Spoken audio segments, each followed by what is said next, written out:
I come to work for 3 reasons. I come to work for the patients, their families, and my coworkers. I have never had all 3 hit on the same day. If that happened, I would know I was on drugs.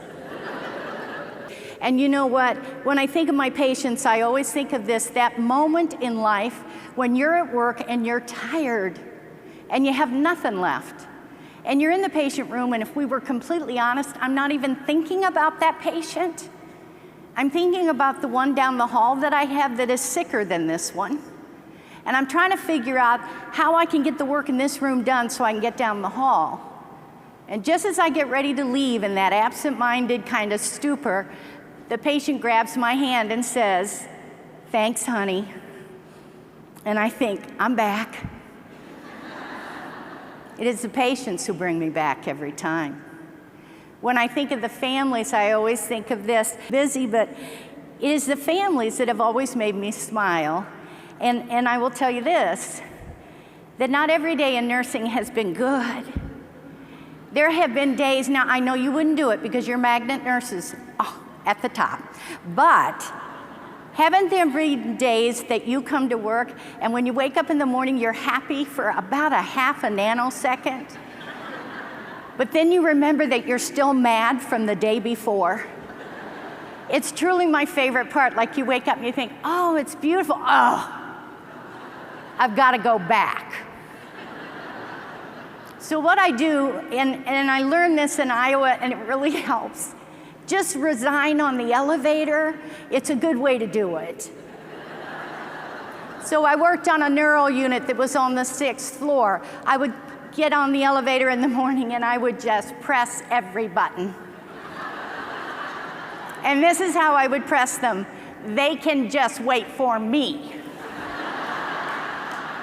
And it would jerk up 1 floor at a time and I'd think, I hate this place.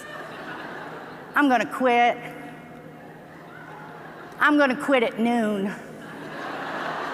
I don't know who made up that 2-week rule, but I'm quitting at noon just to watch their sorry little mouths drop open. And just then, the elevator doors on 6 would open, and there'd be a neural family there, and they'd see me, and their face would change, and they'd say, "Oh, Faith, are you on? Oh, good." And I'd think, I'm back. I come to work for my patients, my families, and my coworkers. When I worked in Kansas City, this may surprise some of you, but when I worked in Kansas City, we were a 90% certified staff back then, and we were very high seniority next to the OR, because the OR always wins on seniority, okay? So next to them, we had the highest seniority, and I come to work one day, and one of our young healthcare techs announces she's gonna have a baby. I should have also told you that next to me there was only one younger nurse. Do you know how long it had been since we'd had a baby shower? It had been decades. So it's the day before the shower, I'm getting ready to go home, and one of the staff said, "Faith, we forgot to ask you, will you make the punch?" I make a real good punch. And I said, "Sure, I'll make the punch." And so I went to the store and I got everything for the punch and I put it in my fridge and I went to bed. And in the morning when I got up, I got everything out of my fridge and took it to work and put it in the right refrigerator. And then my patients started bothering me. They started turning on their lights and asking for stuff. "I have to go to the bathroom. I'm hungry. I'm having pain." And I would look at them and think, "Will you stop? We are gonna have a shower today. And I'm making the punch."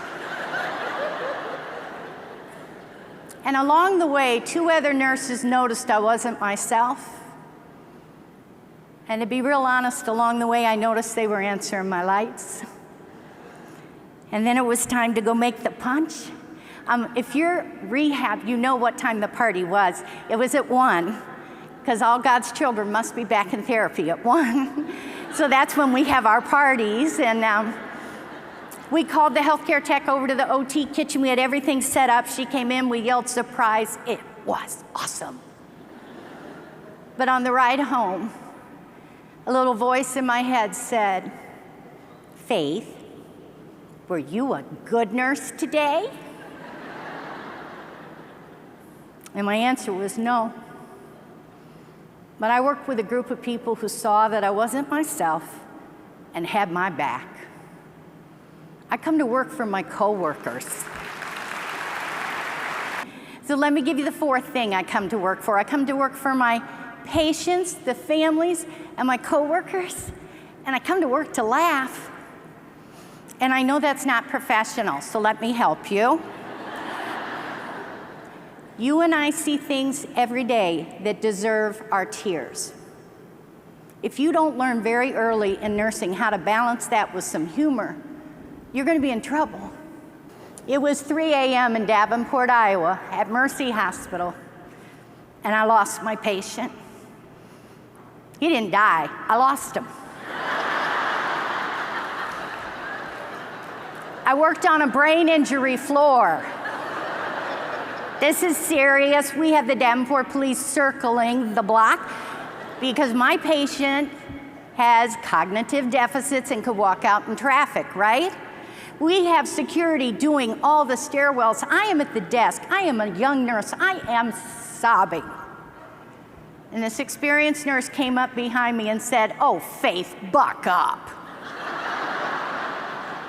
She said, "We have to go down to his room. We'll look in the drawer and see what color sweatsuits are in his drawer, and then we'll know what color he was wearing when we left. Come on." And we go to the room, and I'm standing in the doorway, and this nurse yanks the drawer open and is going through it, when all of a sudden his closet door flew open, and out he came. Why do I love neuro patients?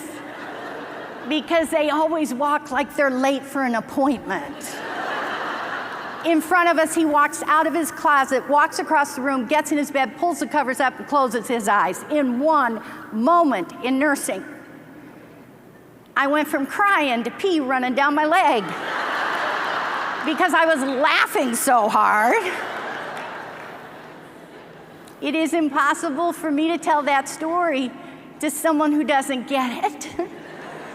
But today, on our newly remodeled rehab unit, if I'm at the desk and Jason comes running up and says, "I can't find my patient," what is the first thing I will say?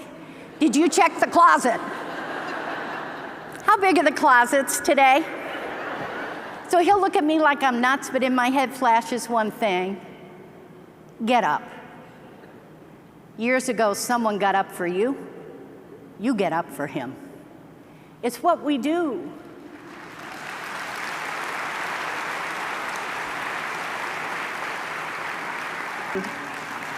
To every nurse in this room, truly, you guys, your work matters. Don't let anyone take away the enthusiasm you walk out the door with today. So I will close by saying this to every nurse in this big hall who is older than the rest of us. We bow before you. You remember when the gift shop had cigarettes. To every nurse who is my age and lived through the 1968-70 period where they told us TB had been eradicated and said you'll never see it again. Those liars. And to everyone in this room who only knows a world of blood-borne pathogens, it will never be who's been in it the longest or what you remember. It will be what you do when you go back to work, which I hope is this. When you walk through the door, whether it's on nights at the health department, in the clinic, when you walk through the door, you remember this: you do the most important work in the world because you're doing the work of human life. Thank you.